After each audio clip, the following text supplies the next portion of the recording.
Signalgate matters, but maybe for some reasons that we're not talking enough about. Right now, most of the political media and consumers of it, on the left and right, are just falling into the expected sides of this scandal. And just to catch you up real quickly on what happened, because some stuff has happened since I've talked about this on Tuesday, mostly that the Atlantic has released the full transcript and the screenshots of the stuff that they kept out of the first one because they thought it was not great to publish some of the national security stuff that was in there.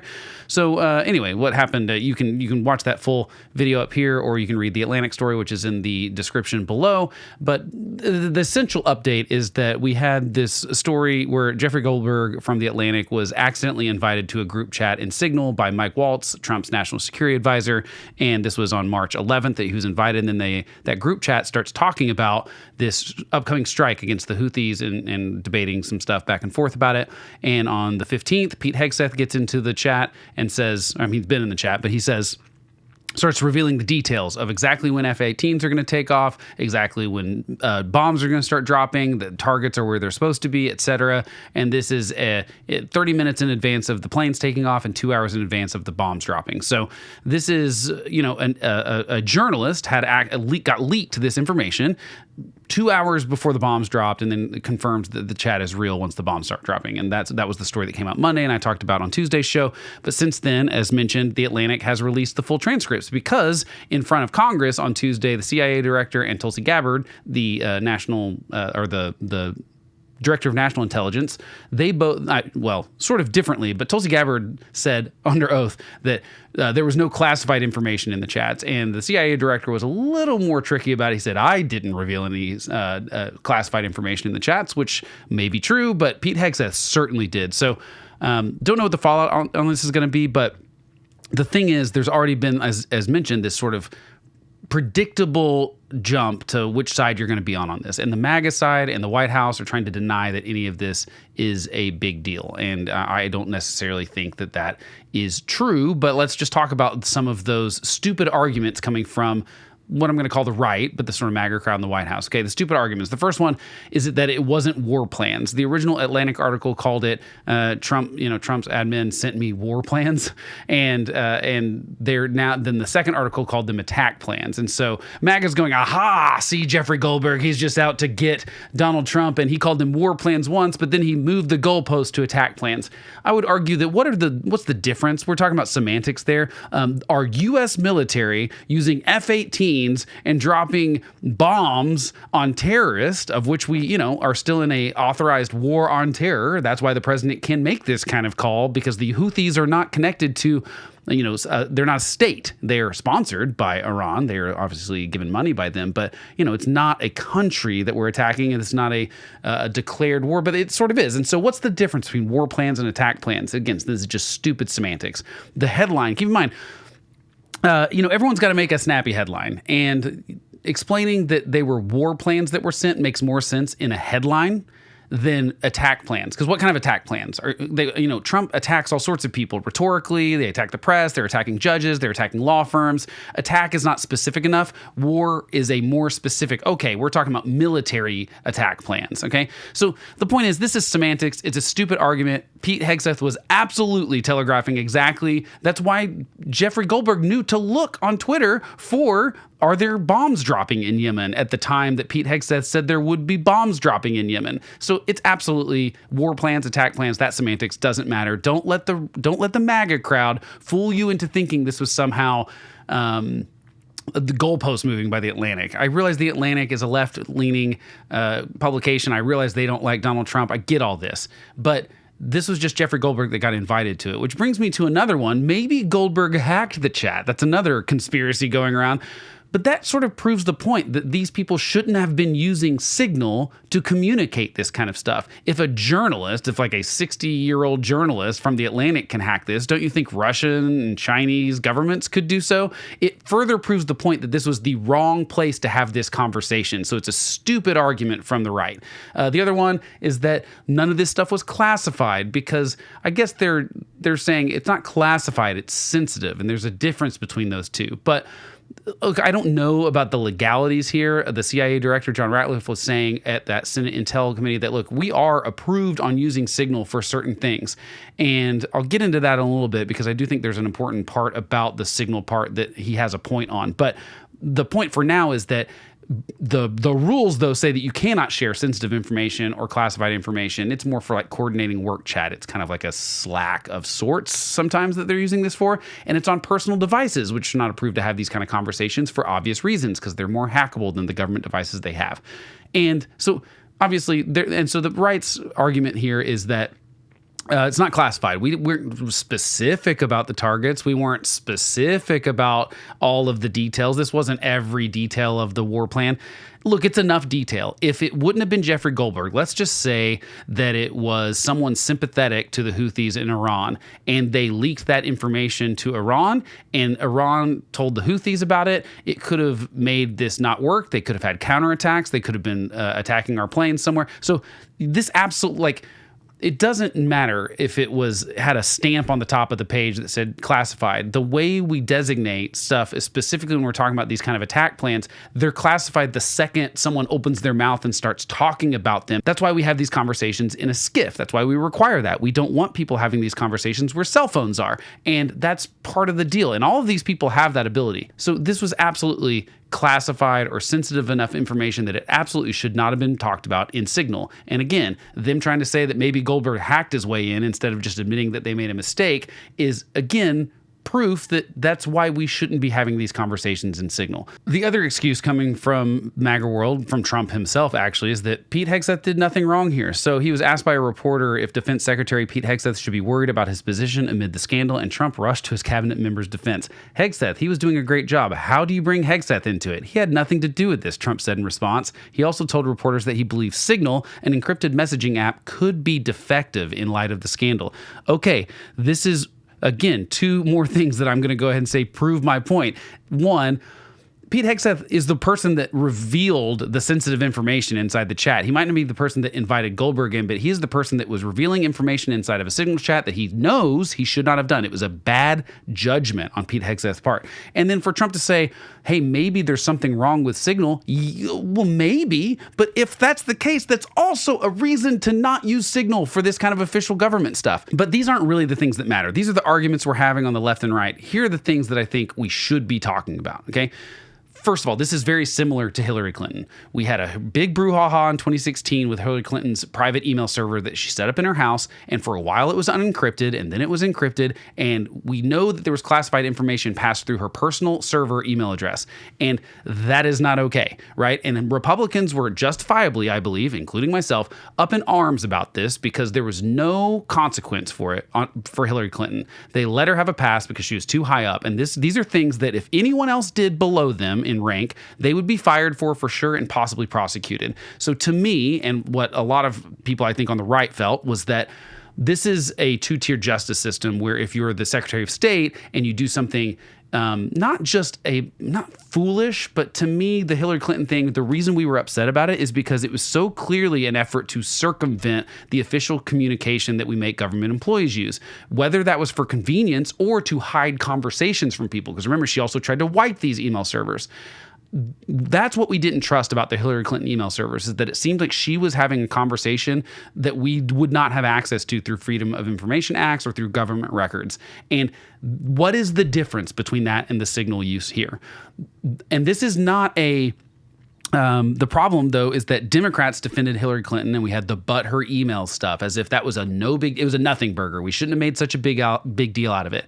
And now Republicans are doing the same thing with Donald Trump and his administration, using Signal for the exact same purpose. Because why else are you using Signal on a bunch of phones? And then you're sharing details, classified details that you had the bad judgment to share on one of those, on like a service that you weren't allowed to.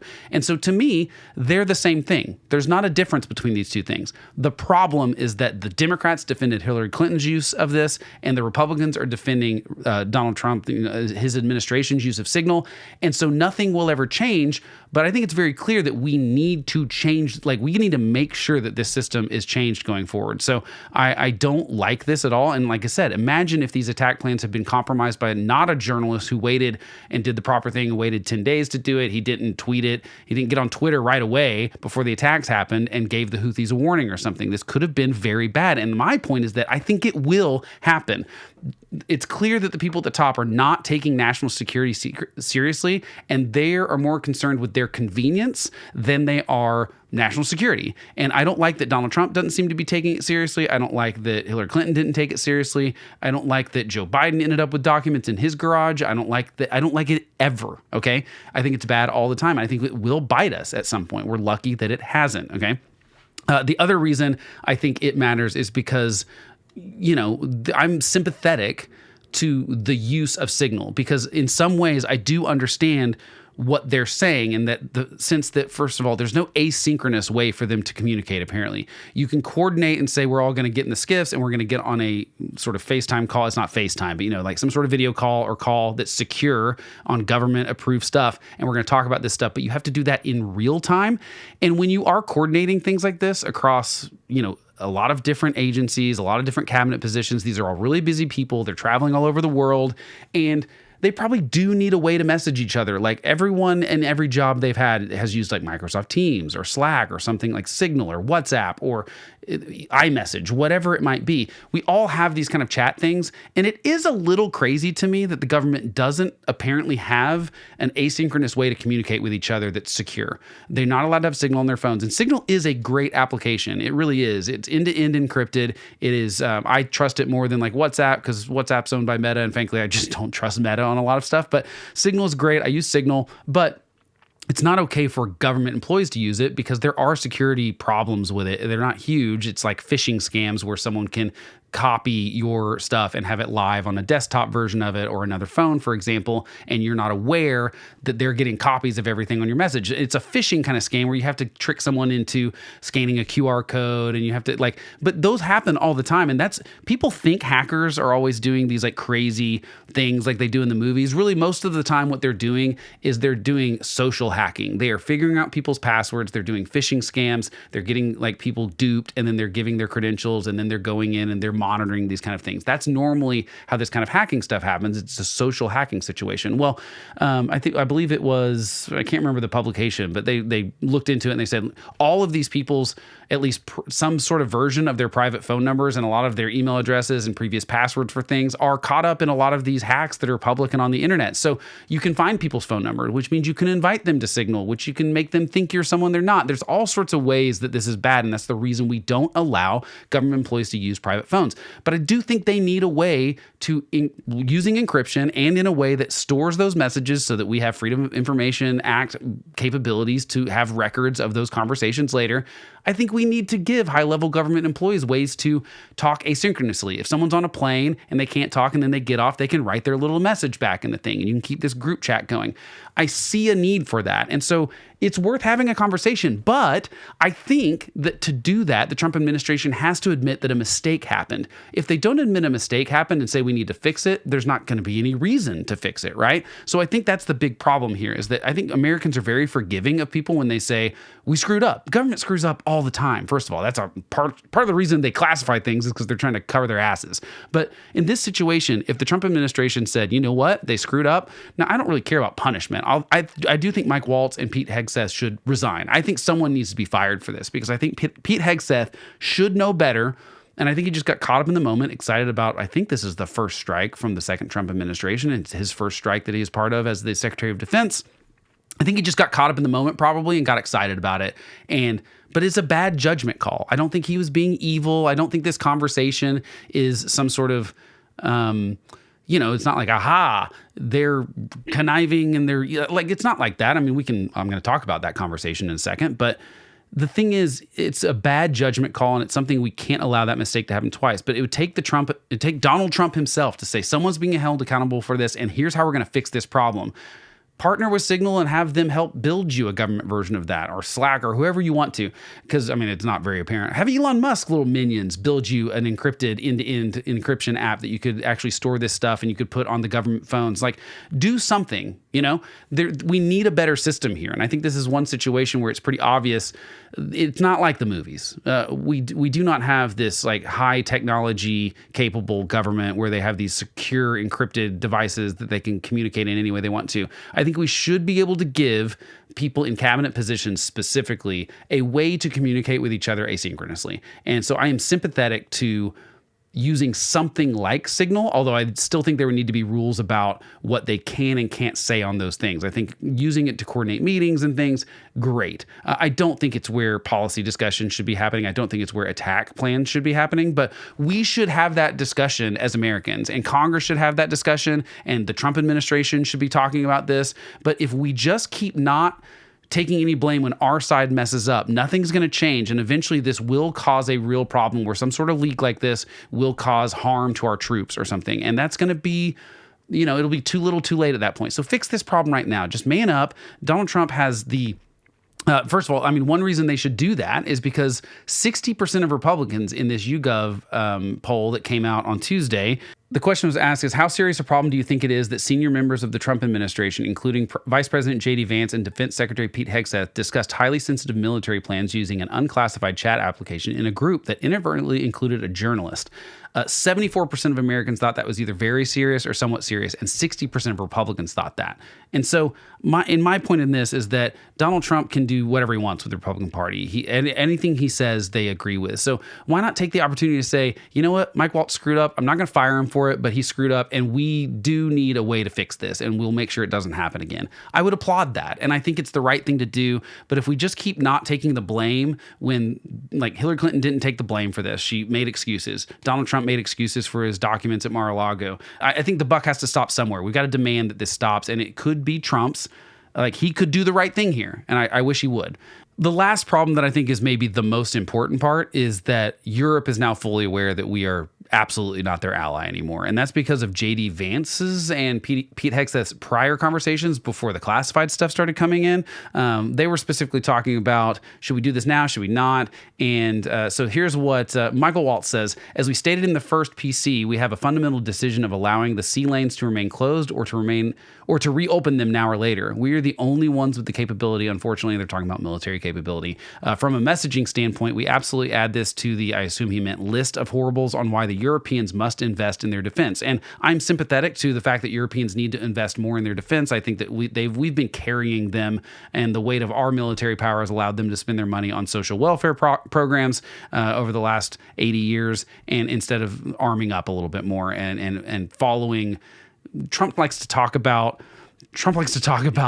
NATO as if it's like country club dues. I guess that's just because we're the world he comes from, but that's not really how it works. NATO is an alliance where we say, hey, we'll get your back if you get attacked, but you've got to spend a certain percentage of your GDP on defense. And most of those European countries did not do so for the last little while. Now they're spending a little bit more now that Russia's knocking on their back door in Ukraine.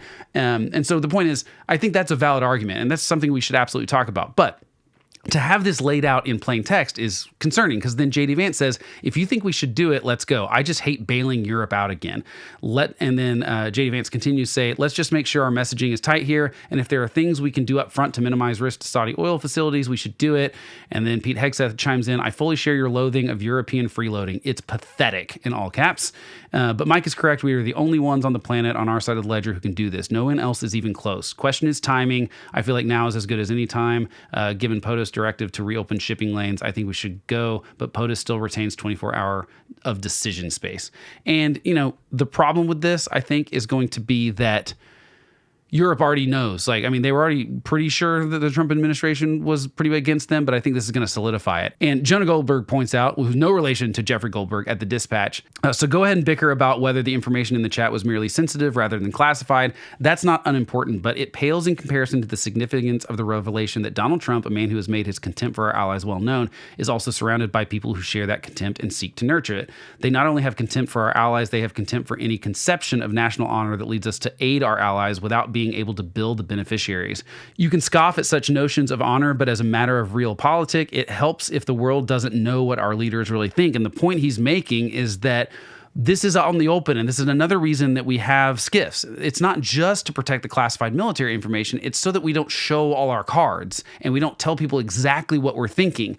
And we did that here. We telegraphed to all of Europe that we hate bailing them out. And by we, I mean at least this administration and the vice president who certainly right now would be the potential person to be the Republican nominee in 2028, right? That's the main person people would be talking about after Trump ends this second term running for president. So they know for probably the next 4 to 8 years, at least the Republican Party and maybe all Americans are straight up anti-European. And this is not a European interest thing. The Houthis have been firing missiles at us, at our warships, at our Navy over 100 times. We should have crushed the Houthis during the Biden administration, but he was too scared to do it. Trump is right to go after them. I absolutely am with Trump on this one and not JD Vance. I am not interested. It just shows to me JD Vance is not like he's the worst version of who I thought he might be. I never know because he changes his mind on stuff so often because it depends on what's popular at the time. This is pretty clear in this chat that he is, to say that this is bailing out the Europeans. Sure, there's more European trade through the Suez Canal, but there's also American trade. And also the Houthis are firing missiles at us. It is Iran funding the Houthis who are firing missiles at our Navy. We should crush them, okay? And JD Vance is not for that if it helps Europeans. That's crazy. This is going to change the geopolitical landscape for a while. And that concerns me. And I think that this is clearly more than just a mistake. And I think even though the war plans or the attack plans didn't get leaked to someone that, gave the Houthis a heads up, and so it's fine. It was a successful mission. We didn't have any problems with it. But I think that it's still, there was enough information leaked in this chat that it has changed things geopolitically in the world. And I think that that's what actually matters, is the long-term consequences of Europe knowing that America will break all allies if they have to. So what do you think? Is this a big deal? Hop in the comments. Let me know. Ask any questions you have. And obligatorily, I have to ask you to like and subscribe. It's contractual. If you're on YouTube, you have to ask it, and it's part of it. So do that, and I'll see you tomorrow.